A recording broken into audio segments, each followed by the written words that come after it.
Bonjour à tous, quel plaisir de vous retrouver pour un nouveau championnat du monde des rallyes, le championnat 2012 bien sûr qui commence par le rallye Monte-Carlo, et quel plaisir également de se retrouver pour un nouveau DVD que vous pouvez trouver avec le magazine Échappement tout au long de l'année. Bien sûr, grâce à Échappement, vous suivez le WRC. Et cette année, eh bien, le Monte-Carlo, c'est l'événement, le Monte-Carlo, 80e édition de ce rallye, sans doute le plus prestigieux au monde. Le Monte-Carlo est donc de retour dans le cadre du championnat du monde. Après 3 ans d'intérim dans le cadre du championnat IRC, c'est un retour en grande pompe du rallye Monte-Carlo dans le cadre donc du championnat du monde des rallyes. Et on va pouvoir avoir la joie, le plaisir eh bien, de voir en action un pilote comme Sébastien Loeb, bien sûr, 8 fois champion du monde, qui peut revenir enfin sur ce terrain après ses 5 victoires acquises entre 2003 et 2005 et en 2007 et 2008. Va-t-il pouvoir repartir là où il avait laissé le Monte-Carlo, Sébastien Loeb, avec une victoire? Eh bien, c'est ce qu'on va voir dans ce DVD. En tout cas, évidemment, il est l'homme à battre, le pilote Citroën, 8 fois champion du monde. Et il nous le dit d'emblée, bien sûr, je suis très content que le Monte-Carlo réintègre le championnat du monde des rallyes. Et c'était vraiment dommage de voir que cette épreuve ne faisait plus partie du calendrier. Donc bien sûr, je suis motivé pour aller la remporter. Du côté des transferts qui ont été assez sensationnels durant l'intersaison 2011-2012, eh bien, Sébastien Loeb a un nouveau coéquipier en la personne de Mikko Hirvonen, son grand adversaire de l'an dernier, intègre l'équipe Citroën. Mikko Hirvonen, donc le Finlandais, vice-champion du monde 2011, qui quitte Ford et qui intègre Citroën. Alors évidemment, la question qui se pose avant ce Monte-Carlo, c'est jusqu'où ira-t-il dans ce Monte-Carlo? Pourra-t-il vraiment prendre tous les risques? Ne va-t-il pas assurer un petit peu le coup, histoire de marquer déjà des points précieux? On va voir. En tout cas, ce sera le premier rallye d'Hirvonen au sein de son équipe, de sa nouvelle équipe Citroën.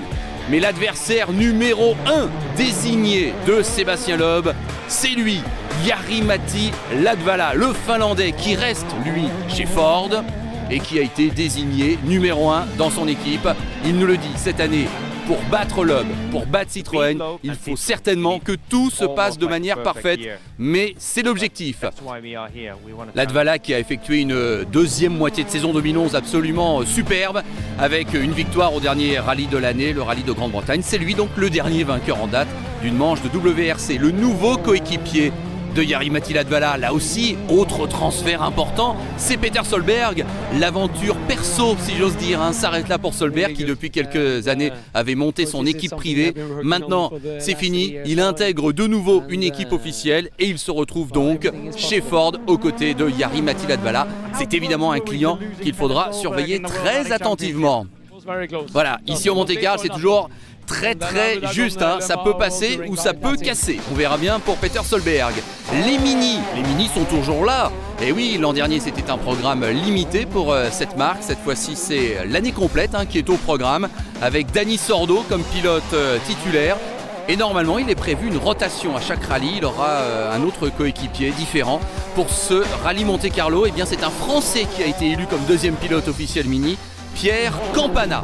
Côté Citroën, retour du Citroën Junior Team avec un pilote que la marque aux chevrons a donc décidé un petit peu d'aider et de faire monter en puissance. C'est Thierry Neuville, le pilote belge.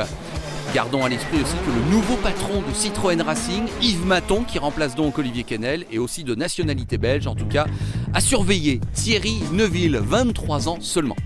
Allez, c'est parti, la première journée de ce Monte-Carlo, 4 spéciales, 134,7 km au compteur. C'est la journée la plus dense au niveau du kilométrage, pas au niveau du nombre de spéciales, mais on va être tout de suite dans le vif du sujet.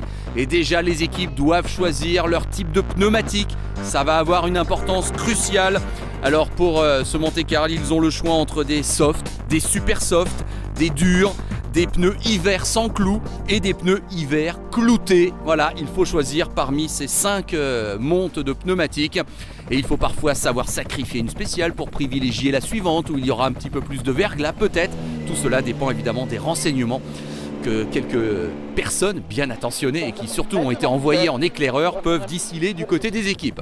On est mercredi 18 janvier 2012, première spéciale le Moulinon Entraigues, Sébastien Loeb, Daniel Elena. Le coup d'envoi de la saison 2012 est officiellement donné.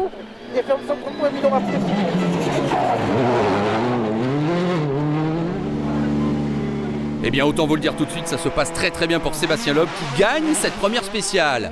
Moment émouvant sans doute aussi pour Mikko Hirvonen, voilà qui s'élance avec sa nouvelle voiture, la DS3 WRC.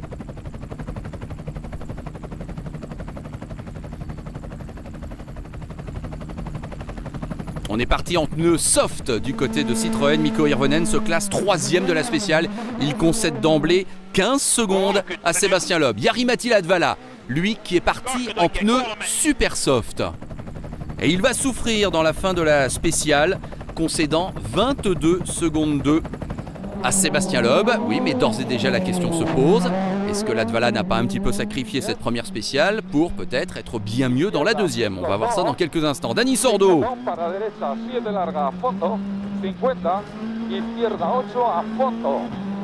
Eh bien une superbe performance de la part de Dani Sordo qui se classe 2e de la spéciale à 1 seconde seulement de Sébastien Loeb. Rendez-vous compte, la Mini qui ne concède qu'une seconde sur 36 km/8 à Sébastien Loeb. Alors on nous propose du côté de la production télévisuelle eh bien, un système assez intéressant, la Simulcam.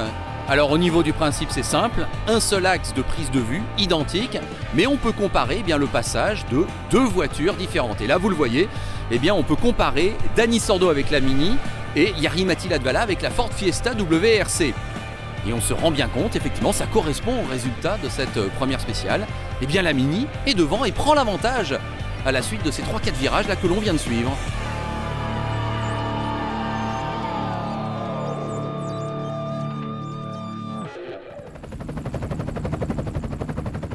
Nous sommes toujours dans l'Ardèche, 2e spéciale maintenant au programme, Burzet-Saint-Martial.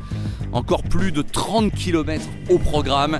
Et là, ça ne va pas être la même histoire. Au niveau du revêtement, on le voit tout de suite, c'est beaucoup plus délicat avec des vraies portions de verglas sur la route. Et on le voit, Sébastien Loeb et Daniel Elena ne sont pas à la fête.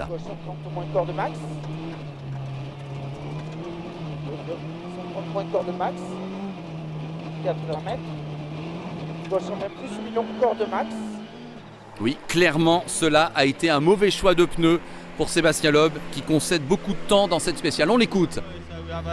J'avais 2 pneus soft et mes 2 pneus cloutés, j'en ai mis un à l'avant et un à l'arrière. Et je peux vous dire que ça a été assez bizarre au niveau du pilotage. Mais bon, ça allait quand même. Il fallait faire un compromis avec le choix des pneus dans la première spéciale. On va faire les comptes. Je voulais pas prendre de risques. Et c'était piégeux. Et oui, il est piégeux ce terrain, mais ça va mieux se passer pour Latvala, qui lui aussi a 2 pneus cloutés, mais 2 pneus super soft et pas soft. Et c'est ça toute la différence. Ça va beaucoup mieux pour Latvala que pour Loeb. Et écoutez bien, Latvala remporte cette 2e spéciale et il colle, si j'ose dire, il colle 52 secondes 7 à Sébastien Loeb. C'est évidemment un gouffre. Et à ce moment-là, bien sûr, Jari-Matti Latvala est le nouveau leader de ce rallye Monte-Carlo. On retrouve maintenant Dani Sordo et il va connaître un souci dans cette 2e spéciale.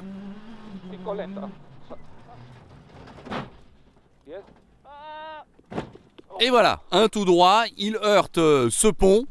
Il va pouvoir repartir à l'Espagnol, mais on va tout de suite voir que la Mini se comporte quand même un petit peu bizarrement.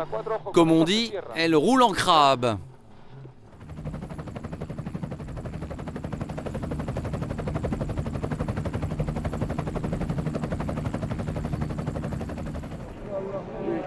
Eh bien sachez que malgré tous ces soucis, Sordo se classe quand même 8e de la spéciale. Mais c'est vrai, il perd 1 minute 5 très précisément sur Jari-Matti Latvala qui donc à ce moment-là a 30 secondes 5 d'avance sur Sébastien Loeb.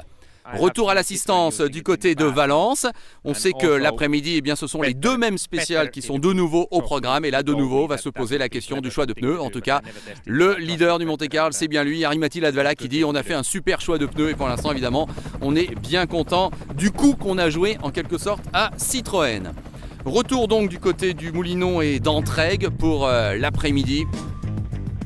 Mais là, avec les conditions météo qui se sont un petit peu améliorées puisqu'il fait un petit peu plus chaud, ça va être des pneus soft pour tout le monde. Sur gauche en compte, pas corde. 150 mètres, attention, droite 133, vers 910 plus. Alors Sébastien Loeb peut-il répliquer à Jari-Matti Latvala qui l'a quand même un peu explosé dans la deuxième spéciale? Dans un premier temps, on va répondre oui. Loeb gagne cette spéciale. Mais la question c'est de savoir évidemment de combien. Voici Latvala. Eh bien Latvala continue sur sa lancée. Il s'incline certes face à Loeb, mais il signe quand même le deuxième temps de la spéciale. Et il ne perd que 4 dixièmes par rapport à Loeb, donc autant dire c'est un quasi statu quo. Il y a toujours plus de 30 secondes d'avance pour le Finlandais au classement général à ce moment-là.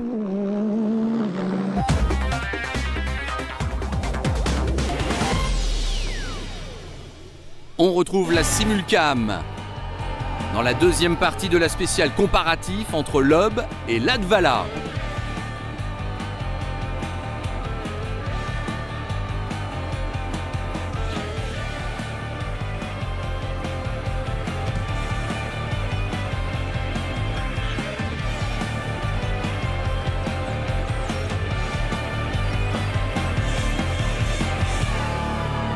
Eh bien à ce moment-là c'est plutôt la Ford qui est devant la Citroën et pourtant à l'arrivée il y aura un léger avantage donc pour Sébastien Loeb avec 4 dixièmes d'écart. Le passage obligé à Entraigues sur Volane, c'est l'arrêt du côté du restaurant qui s'appelle La Remise et tous les pilotes eh bien, observent la tradition, les grands champions sont là aussi comme Harry Vatanen. On s'arrête pour prendre un morceau de tarte aux pommes.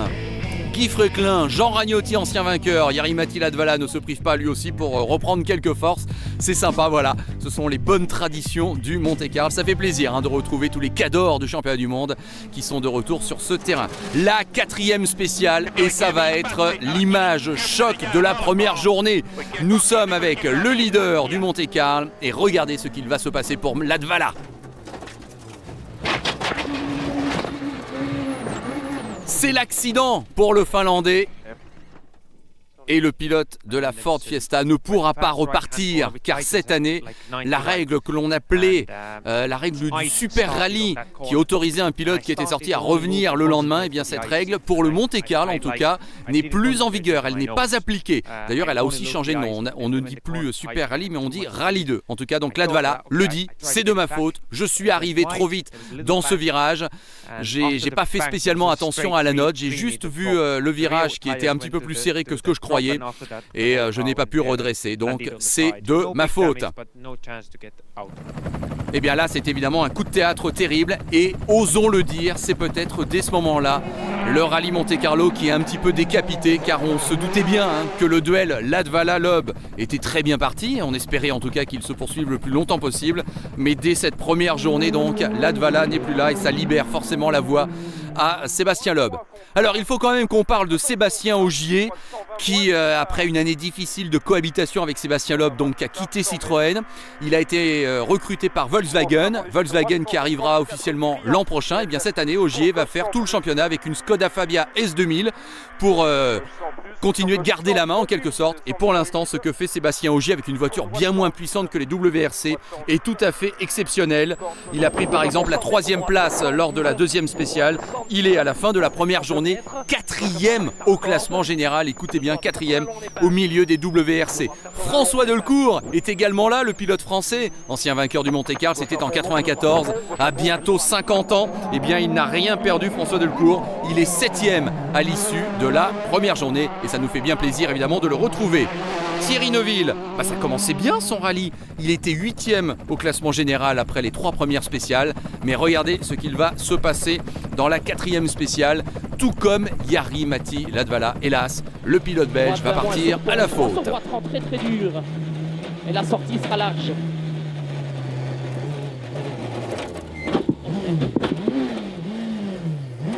Alors bien sûr, ça n'est pas un accident très spectaculaire, mais les dommages sont quand même irréversible, c'est terminé pour Thierry Neuville avec la suspension avant touchée, la roue avant droite complètement pliée. Et donc, comme la règle du Rallye 2 n'existe plus pour ce Monte-Carlo tout du moins, eh bien ça se termine là pour le jeune pilote belge, dommage. Sébastien Loeb avec déjà plus d'1 minute d'avance à la fin de la première journée. C'est chaud déjà entre Sordo et Solberg, une seule seconde d'écart entre les deux pilotes. Sébastien Ogier donc 4e devant le jeune russe Novikov. Hirvonen seulement 6e. Delecourt, Campana, les Français sont là. Odd Tanak et le Suédois P.J. Anderson. pour compléter le top 10. Voilà donc une première journée qui a été quand même mouvementée comme on pouvait le pressentir avec l'accident notamment de Jari Matti Latvala, ce qui laisse a priori un boulevard à Sébastien Loeb pour aller chercher sa 6e victoire dans le Monte-Carlo, mais il reste évidemment encore 4 jours de compétition.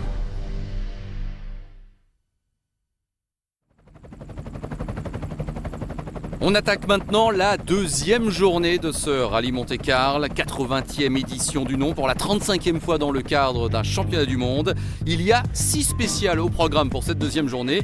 C'est la journée où il y a le plus donc de secteurs chronométrés au programme.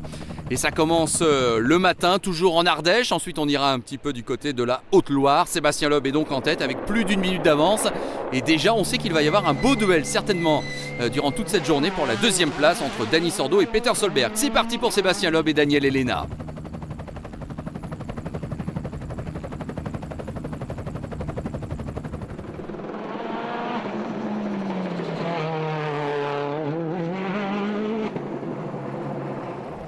Du côté de l'équipe Citroën, on a fait le choix des pneus super soft. Ça se passe bien. Sébastien Loeb remporte cette première spéciale de la 2e journée. Peter Solberg maintenant. Alors il a 1 seconde pile de retard sur Dani Sordo. Peut-il, dès ce premier secteur chronométré, aller récupérer la 2e place? Eh bien la réponse est oui. Peter Solberg se classe 2e de cette spéciale et il devance surtout Dani Sordo de pratiquement 3 secondes.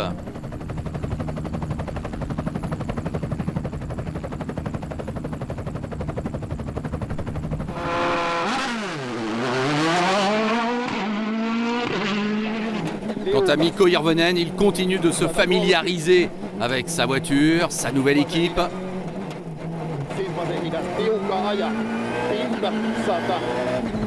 Et il va signer le 4e chrono de cette première spéciale du jour, concédant 11 secondes 5 à son chef de file, Sébastien Loeb.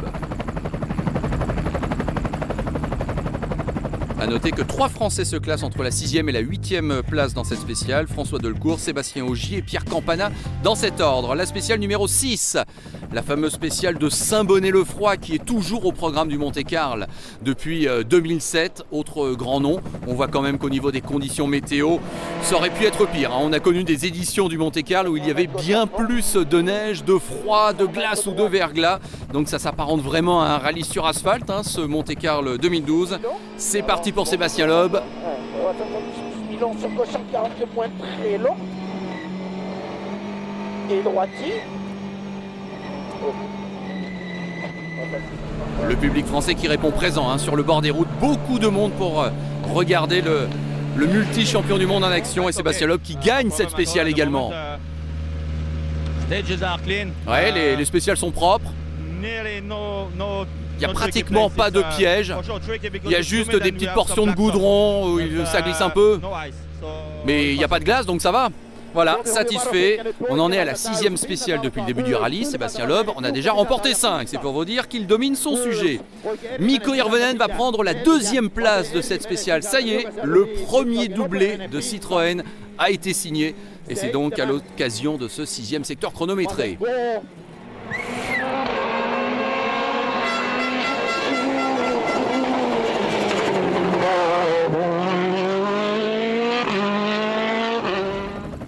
Hirvonen qui passe 4e au général.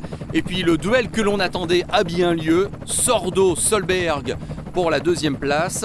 À l'issue de la spéciale précédente, Peter Solberg avait repris la 2e place à Dani Sordo. Et bien là, ça va être l'inverse. Dani Sordo se classe 3e de la spéciale de Saint-Bonnet-le-Froid. Il reprend à son tour la 2e place à Peter Solberg. Mais alors écoutez l'écart entre les deux hommes à ce moment-là, il n'y a que 3 dixièmes au classement général entre Sordo 2e et Solberg 3e. Petit comparatif d'ailleurs dans le dernier kilomètre de cette spéciale entre Sordo et Solberg, entre la Mini et la Ford.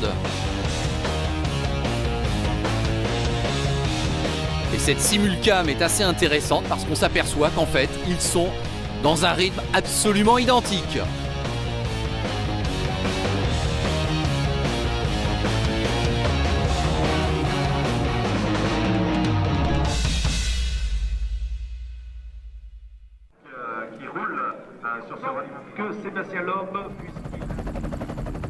La 7e spéciale est longue de 21 km 6. Loeb, à ce moment-là, a pratiquement 1 minute 20 d'avance sur tout le monde.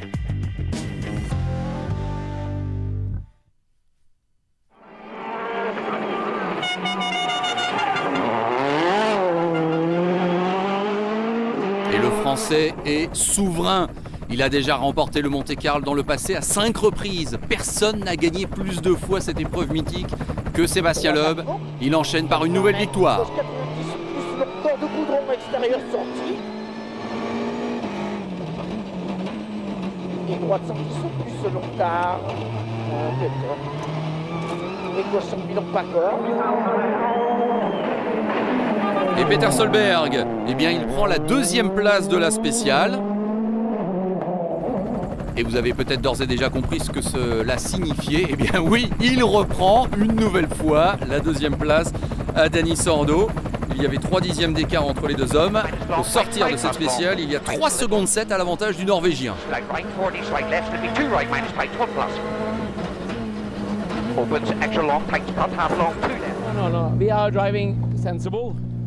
On fait quand même attention dans ces spéciales parce que il n'y a plus qu'une Ford officielle qui est là, c'est la mienne.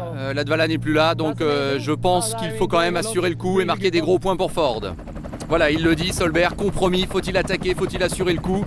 En tout cas, il est pour l'instant quand même 2e. Sébastien Ogier, eh bien, il est 5e au classement général. Il se classe 4e de cette spéciale. Il continue d'être absolument époustouflant, Sébastien Ogier. Avec une S2000, il n'a pas de moteur turbo. Il fait des chronos identiques à des voitures WRC. Il est honnêtement sensationnel, Sébastien Ogier, qui avait gagné le Monte-Carlo, souvenez-vous, il y a 3 ans de cela, en 2009. Retour à l'assistance pour tout le monde du côté de Valence. Et ce sont les mêmes spéciales, les mêmes 3 spéciales qui sont au programme l'après-midi. On ajuste les voitures et on espère surtout que le duel Sordo-Solberg, qui est la grande histoire de cette 2e journée, va pouvoir continuer. Mais déjà, avouons-le, on ne se fait pas trop de soucis. On se doute bien que Sébastien Loeb est quand même bien parti pour la victoire.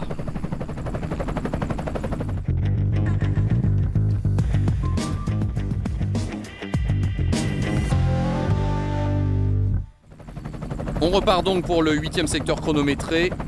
Arrivé à La Louvesque, une spéciale longue de 19 km. Dani Sordo peut-il récupérer la 2e place à Peter Solberg? C'est lui, en tout cas, qui va gagner la spéciale. Ah, ça y est, la belle série de Sébastien Loeb prend fin. Il avait gagné les 3 spéciales du matin. Sordo gagne cette spéciale. Oui, mais ça ne lui suffit pas pour reprendre la 2e place, car derrière Solberg va réussir à limiter les dégâts. Sordo reste donc 3e au général. Sordo a donc gagné la spéciale, Loeb a pris la 2e place, 2 dixièmes seulement derrière l'Espagnol, et Solberg va se classer 3e de la spéciale, mais il ne concède que 2 secondes 2 à Sordo, comme il en avait 3 secondes 7 d'avance. Eh bien, vous faites les calculs, c'est simple, Solberg reste 2e pour 1 seconde 5.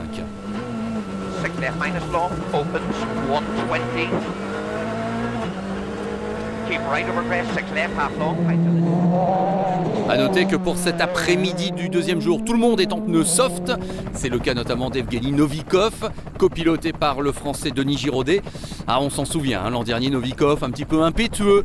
Souvent ça passe ou ça casse, ça a souvent cassé, il faut bien le dire. Et souvent on a entendu Denis Giraudet un petit peu gronder son jeune pilote, mais là ça se passe très très bien pour Novikov qui signe le 5e temps de la spéciale et il est 5e au général. C'est sa première participation au Monte-Carlo et donc pour l'instant c'est relativement formidable ce que fait le jeune russe.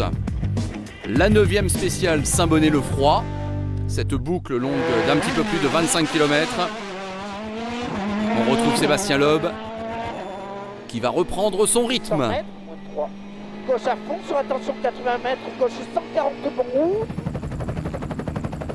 C'est une victoire imparable pour Sébastien Loeb. En un petit peu plus de 12 minutes, il remporte cette spéciale.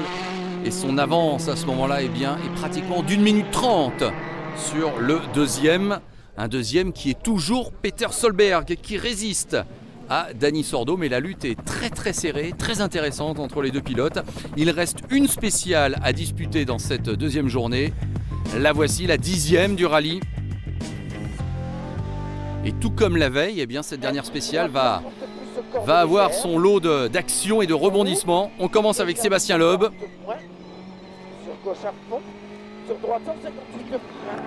Bon, du côté de Sébastien Loeb, c'est simple, il la remporte donc dans les 6 spéciales du jour. Il en a gagné 5. Et comme il en avait gagné 3 la veille, et bien donc il n'y a que 2 seules spéciales depuis le début du rallye qu'il n'a pas remporté, Sébastien Loeb. Pour l'instant, il faut bien l'avouer, c'est une démonstration.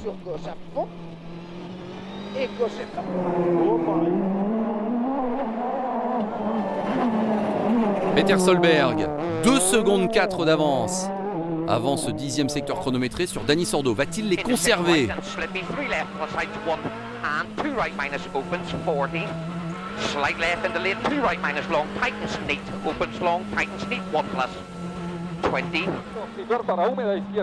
Solberg qui signe le 3e temps de la spéciale, concédant 12 secondes à Sébastien Loeb et concédant 6 secondes 1 à Dani Sordo, qui effectue un superbe secteur et qui se classe 2e. Donc Dani Sordo, eh bien c'est bien cela, termine la journée à la 2e place. In extremis, il récupère cette fameuse 2e place. Et tout comme à la fin de la première journée, Sordo est le dauphin pour l'instant de Sébastien Loeb. Ah, c'était très sympa aujourd'hui. Je crois que la bataille avec Peter a vraiment fait plaisir à tout le monde, à nous, les pilotes et aux spectateurs. Tout s'est joué à la dernière spéciale où j'ai repris le meilleur. Alors Sébastien Ogier, l'image choc de la 2e journée. Vous vous souvenez de l'accident de Latvala dans la dernière spéciale de la première journée? Eh bien voici l'accident de Sébastien Ogier dans la dernière spéciale de la 2e journée. Ouais, un accident terrible pour Sébastien Ogier qui est arrivé très vite. Et Julien Ingracia même qui se plaint de douleurs au bras. Voilà, j'ai essayé de passer cette courbure de route à fond, mais à l'intérieur c'était un petit peu plus enfoncé que je croyais. Et j'ai un petit peu trop coupé. Et j'étais certainement trop agressif pour ce secteur et évidemment on s'est craché. Voilà donc la frayeur pour Sébastien Ogier qui est obligé d'arrêter là, de renoncer. Mais du côté de Volkswagen, croyez-moi, on ne regrette pas déjà son choix de l'avoir enrôlé. Sébastien Loeb donc en tête du rallye Monte-Carlo avec plus d'1 minute 30 d'avance. Tout va bien pour le Français. On ne sait pas malgré tout à quoi ressemblera la météo dans les prochains jours, donc il faut être prudent. Il suffit juste de faire un mauvais choix de pneus et tout peut être remis en question. On peut vraiment perdre beaucoup de temps si les conditions sont difficiles. En tout cas, ce qui est pris n'est plus à reprendre pour Sébastien Loeb, qui a donc 1 minute 37 et 2 dixièmes d'avance sur Sordo, lequel devance de peu Solberg. Hirvonen 4e, et attention, Novikov n'est qu'à 11 secondes derrière lui. François Delcourt, formidable 6e. Pierre Campana sur la 2e mini, il est bien 7e devant Ottanak. Et puis P.J. Anderson et le jeune néerlandais Kevin Abring pour compléter le top 10. Voilà, 10 spéciales sur les 18 au programme déjà disputés, mais il reste encore 3 jours de compétition. Et Sébastien Loeb nous le disait, tout peut arriver dans un Monte-Carlo, surtout s'il devait y avoir de la neige. Est-ce que ça va être le cas? Eh bien, on va voir ça dans quelques instants.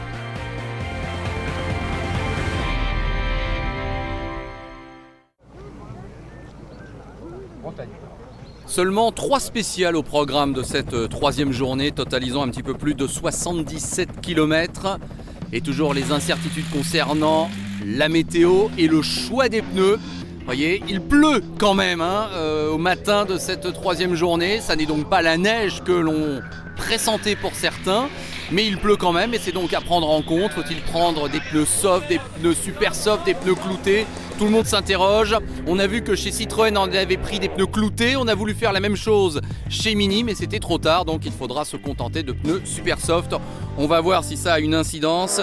Rappelons qu'il y a toujours cette belle bataille pour la 2e place au classement général entre Dani Sordo et Peter Solberg. Il y a seulement 3 secondes 4 d'écart entre les deux hommes, à l'avantage de Dani Sordo. Et voici donc Dani Sordo qui est parti dans la spéciale numéro 11. Saint-Jean-Royan Fondurle, 23 km 2.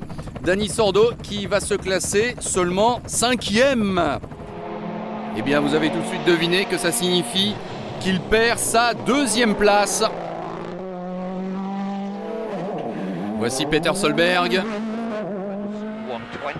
Peter Solberg qui est en super soft. Et c'était manifestement le bon choix, combiné sans doute à un désir de revanche peut-être de la part de Peter Solberg. En tout cas, c'est lui qui remporte la spéciale. Et qui est maintenant bien installé à la deuxième place. Il a fait vraiment la différence sur Sordo dès ce premier secteur chronométré du vendredi matin.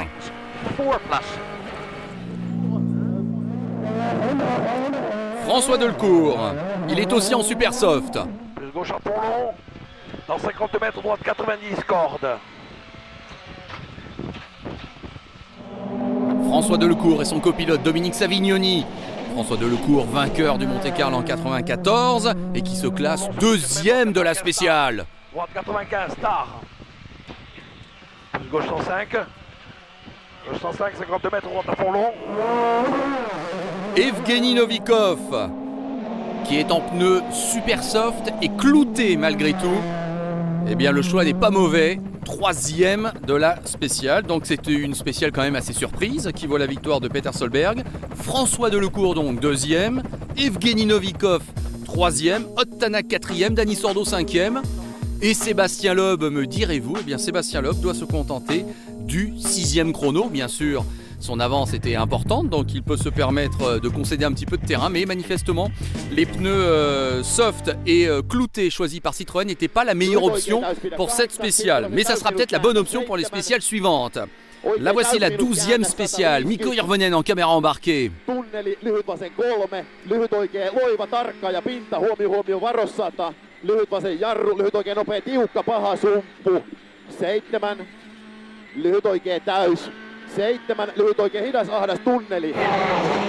Chez Citroën, c'est simple, on a décidé de prendre 4 pneus cloutés pour les 2 voitures officielles. Et Mikko Hirvonen remporte la spéciale. Voilà la première victoire du Finlandais dans sa nouvelle équipe.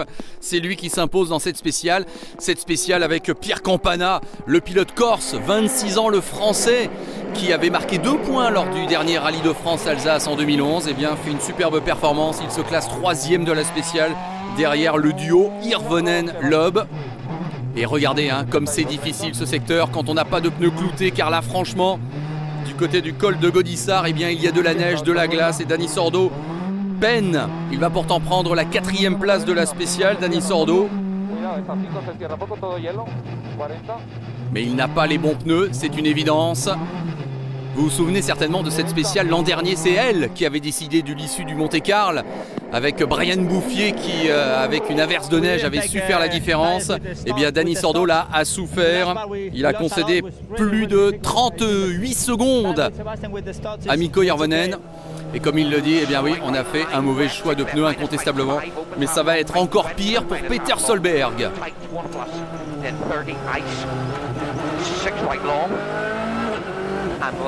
Parce que chez Ford, on s'est manifestement loupé, on n'a pas pris du tout de pneus cloutés.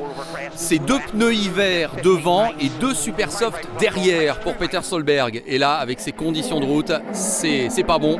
Solberg qui ne va se classer que 11e de la spéciale, perdant 1 minute 46 sur Mikko Hirvonen. On n'avait que des pneus slick, pas de clous.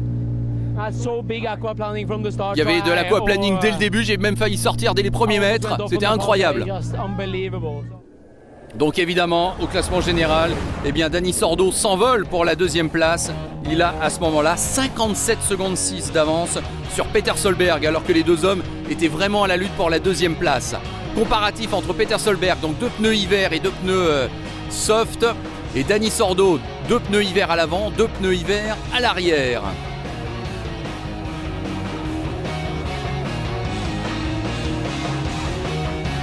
Alors c'est pas le secteur le plus représentatif parce qu'on a vu que dans cette 12e spéciale il y avait vraiment de longues portions complètement verglacées, mais déjà on s'aperçoit que le choix de pneus de Ford et donc de Peter Solberg n'était pas le meilleur, puisque déjà sur cette portion Dani Sordo le devançait assez nettement.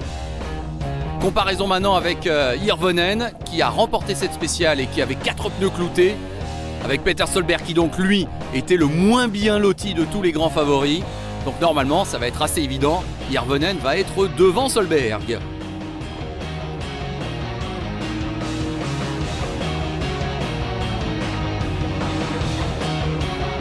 Alors c'est effectivement le cas, mais comme on vous le disait, ça aurait été mieux de voir cette séquence plus haut, là où il y avait vraiment de la neige. Vous auriez vu Mikko Hirvonen distancer irrémédiablement Peter Solberg, je vous l'ai dit, hein, à l'arrivée entre les deux hommes, 1 minute 46 d'écart. Sébastien Loeb qui lui aussi avait 4 pneus cloutés, comparatif avec Dani Sordo donc, et ses 4 pneus hiver non cloutés.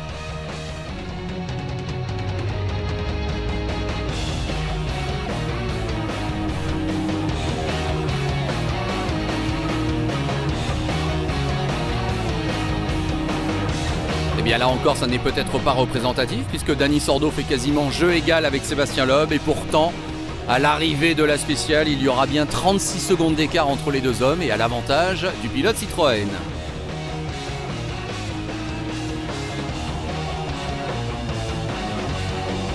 Et puis maintenant on retrouve tout le monde. C'est plutôt donc Dani Sordo qui semble dominer la meute. Ce qui est sûr, c'est que Solberg est déjà largué.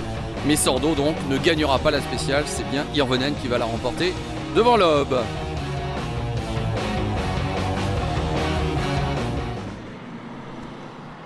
Il reste à ce moment-là une spéciale à disputer dans cette 3e journée, la 13e. Pratiquement 30 km au programme. Et on a le sentiment quand même que le classement là s'est un petit peu figé à l'issue de la spéciale précédente. En tout cas, Mikko Hirvonen est en forme. Tout le monde est cette fois-ci en pneus soft, hein, les conditions météo sont bonnes, c'est plutôt sec. Et Mikko Hirvonen eh bien, remporte sa 2e spéciale consécutive.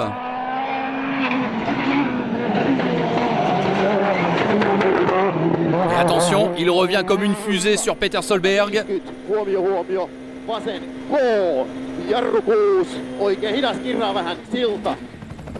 Hirvonen avec ses 2 victoires n'est plus qu'à 23 secondes 8 de la 3e place à ce moment-là.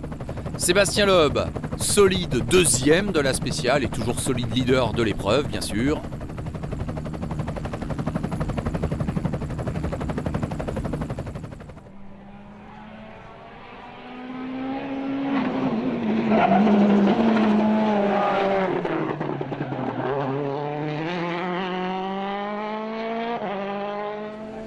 On retrouve le Français à l'arrivée de la spéciale.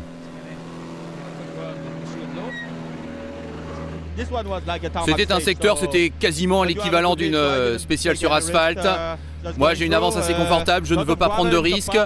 Je voulais traverser cette journée sans qu'il y ait le moindre problème. J'ai fait attention. Voilà, on est ce soir à Monaco, pas d'erreur, tout va bien. Peter Solberg, donc après son calvaire de la spéciale précédente, ça va aller mieux dans ce secteur. Il va prendre la 5e place. Mais il va quand même encore connaître un souci, Peter Solberg. Décidément, c'est pas sa journée. Puisqu'à la fin de ce secteur, même si son classement n'est pas mal, hein, 5e, je vous le disais, eh bien vous allez voir qu'il y avait une crevaison sur la Ford à l'avant gauche. Regardez, c'est visible. Et hélas pour le Norvégien, eh bien maintenant son écart avec Sordo augmente et surtout son écart avec Hirvonen derrière se rétrécit.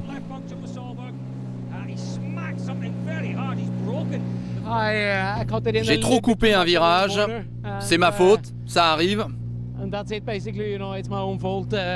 J'étais à la bataille avec Sordo, ça se passait bien, mais vous savez, ce sont les aléas de la course.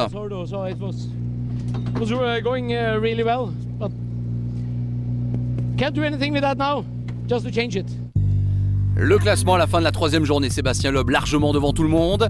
Plus d'1 minute d'écart maintenant entre Sordo et Solberg. Et attention, Hirvonen arrive derrière.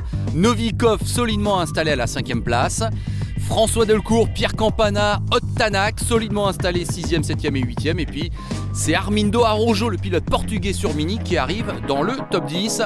Le soir, retour à Monaco pour tout le monde. Voilà, on se rapproche de la principauté. Il reste 2 jours de compétition.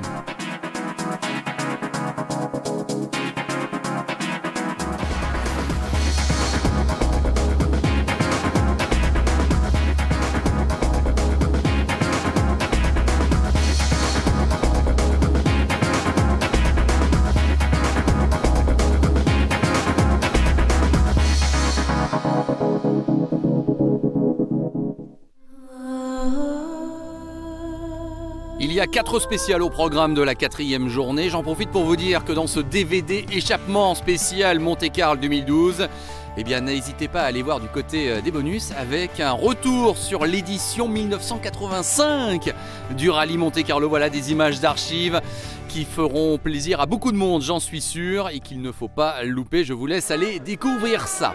En tout cas, nous voici maintenant au col du Turini, qu'on a aussi connu un petit peu plus enneigé dans le passé, mais l'ambiance y est toujours aussi formidable. C'est un passage pratiquement obligé pour tout Monte-Carlo qui se respecte. Et là, on va emprunter cette spéciale Moulinet-La Bolène-Vésubie à 2 reprises, dont une fois de nuit. C'est parti, on est dans l'après-midi du samedi. Mikko Hirvonen, caméra embarquée avec le Finlandais.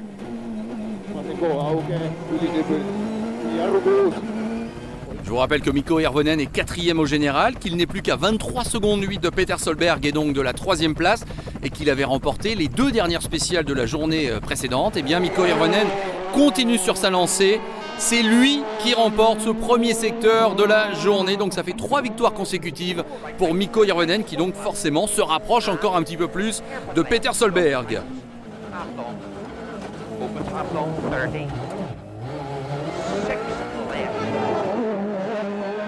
Solberg qui limite toutefois les dégâts, 1 seconde 7 seulement de retard sur Hirvonen. L'écart entre les 2 hommes est encore de 22 secondes 1 au général.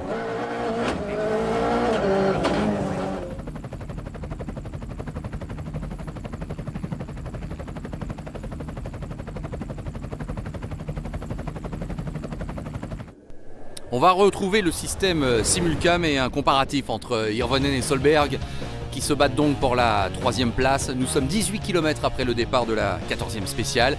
Et regardez, c'est très intéressant, on va voir les différences donc entre Hirvonen et Solberg, entre la Citroën et la Ford. Regardez bien, en entrée de virage, incontestablement avantage à la Ford dans ce domaine. Mais regardez, en sortie de virage, la Citroën jaillit littéralement et reprend l'avantage. Nouveau freinage, la Ford est là. Sortie de virage, la Citroën est devant. Donc là, les caractéristiques de ces 2 voitures sont bien visibles.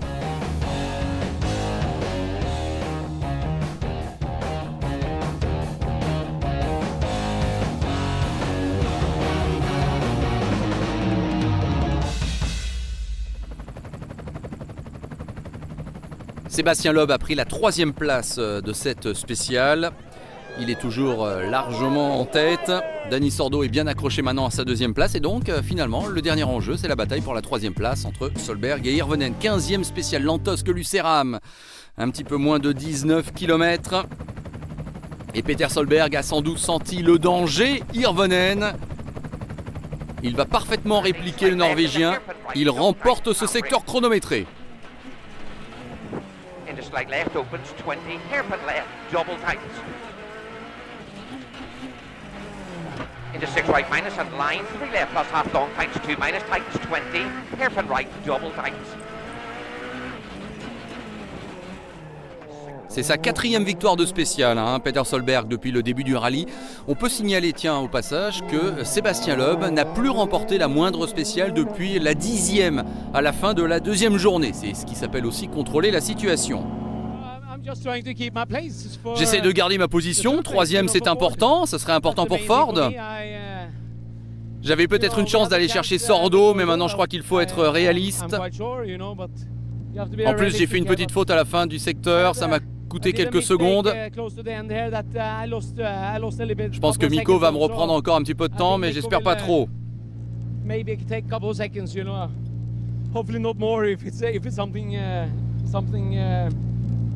bien, il peut être rassuré, Solberg. On vous a dit qu'il avait remporté la spéciale. Donc non, pas du tout. Hirvonen ne lui a rien repris du tout. Pour l'instant, il consolide donc sa 3e place. Retour à l'assistance à Monaco. Tout le monde se prépare donc pour les 2 dernières spéciales. On est en fin d'après-midi, début de soirée, et donc on va pouvoir vraiment passer le col du Turini de nuit. Et là, c'est vraiment la magie du Monte-Carlo qui va s'exprimer. Sébastien Loeb qui quitte l'assistance. On retourne donc du côté du Moulinet et de la Bolène-Vésubie. Le Turini est à peu près au milieu de la spéciale. Et déjà beaucoup de spectateurs. Alors à une époque, on se battait à coups de boules de neige entre les différents côtés, entre les Italiens, les Français. Pas de neige cette année, mais l'ambiance toujours aussi exceptionnelle. Peter Solberg à l'attaque. Et là encore, quelle joie, quel plaisir, quel frisson que de retrouver ces images de nuit dans la fameuse spéciale du Turini. 30, 4 left minus tightens, 2 minus tightens, 1 minus half long. And 6 right minus opens half long, keep in. And 6 left minus keep in, 20, keep left over crest line, 5 right long. Tightens 3 plus tightens at the line, 5 left plus half long. Voilà le passage au Turini avec la foule autour des pilotes. Évidemment, du côté des équipes, on a particulièrement soigné l'éclairage. En tout cas, sachez que Solberg gagne un spécial. Sordo va se classer 4e.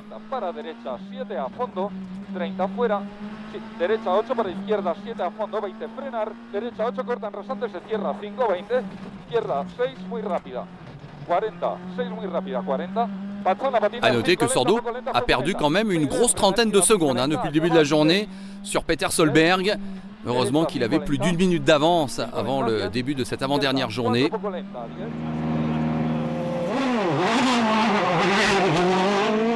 Et la question maintenant, c'est de savoir si Mikko Hirvonen peut continuer de mettre la pression sur Solberg pour la 3e place. Eh bien la réponse va être non. Et regardez dans quelles conditions Mikko Hirvonen va perdre du temps.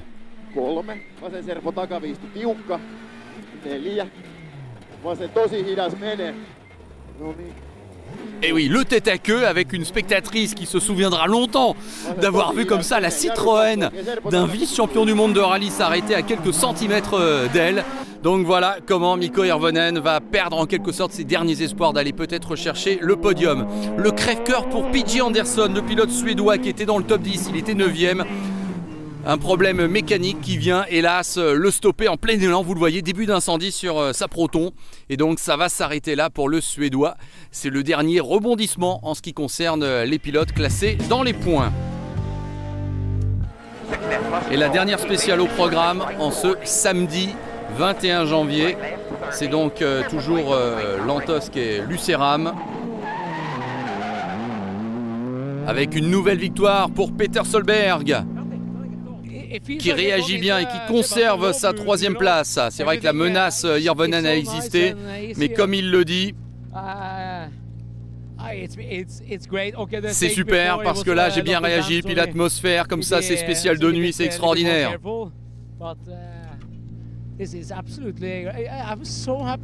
J'étais tellement content, et les yeux qui brillent pour Peter Solberg, qui a vraiment apprécié ces 2 passages de nuit.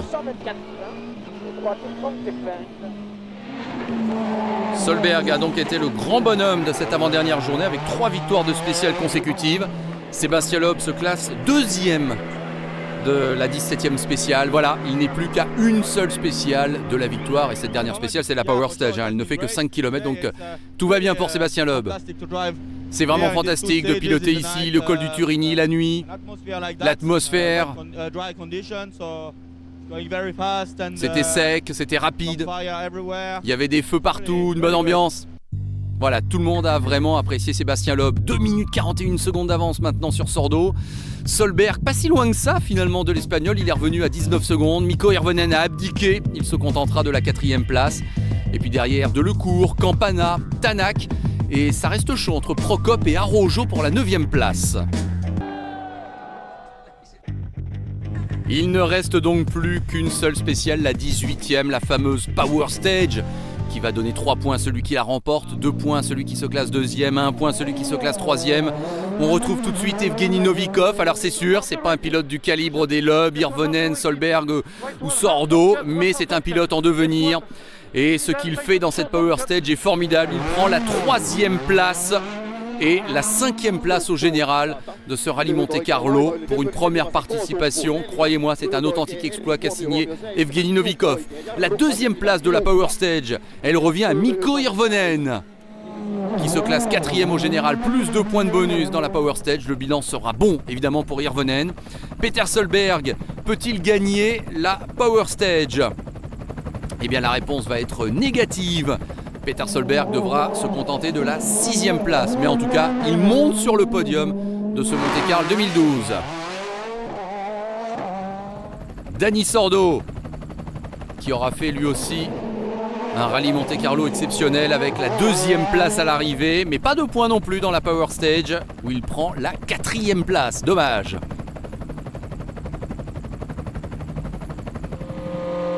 À signaler que Brian Bouffier, le tenant du titre, l'ancien champion de France des rallyes, se classe 7e de cette Power Stage. C'est bien pour Brian. Et Sébastien Loeb va conclure en beauté. Il remporte évidemment ce rallye Monte-Carlo et il gagne la Power Stage. Ce qui fait donc d'un coup 25 plus 3, 28 points. Déjà dans l'optique du championnat du monde, c'est une superbe opération.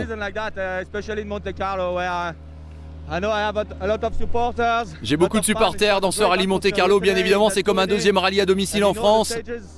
Je connais les spéciales. Et vraiment, je suis très content, c'est très bien de commencer comme ça la saison. C'est un sentiment incroyable. Sébastien Loeb donc, devant Dani Sordo, Solberg, Hirvonen, Novikov. Voilà le résultat final de cette première manche du championnat du monde 2012. Bravo à François Delcourt, toujours là, toujours vaillant. 4 victoires dans sa carrière, une 6e place en 2012, c'est bien. Pierre Campana, là aussi, opération réussie du côté de Chemigny, du côté du français. Et voici le classement évidemment au championnat du monde.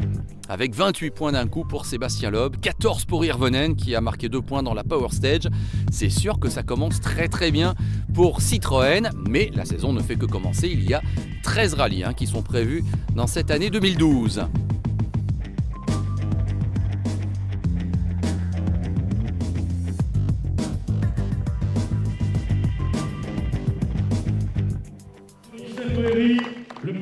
Merci d'avoir suivi ce programme en notre compagnie. Merci à Échappement de nous proposer encore un DVD qu'il faudra conserver précieusement dans sa vidéothèque. J'espère vous retrouver très bientôt. Salut à tous.